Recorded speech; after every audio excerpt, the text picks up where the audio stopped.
Имајќи ги во предвид општествените услови и начинот на живот, потрагата по лесни задоволства, младите луѓе се наоѓаат во сериозна и загрозувачка ситуација. Никотинот, алкохолот и наркотичните средства се на постојан дофат на младите луѓе.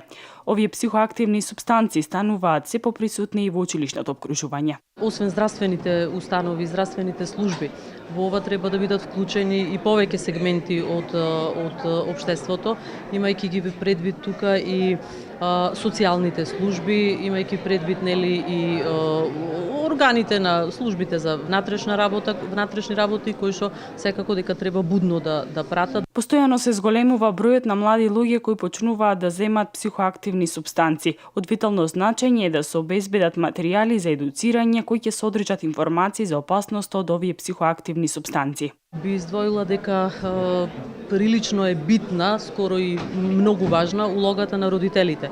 Затоа што сепак викаме не теретот, меѓутоа главниот збор го имаат тие и децата до една возраст голема се под нивна контрола, што викаме, или под нивни надзор. Според податоците на Светската здравствена организација, во светот има околу 140 милиони алкохоличари. Во Република Македонија има 40 до 60 илјади алкохоличари или 2 до 3% од населението се алкохоличари.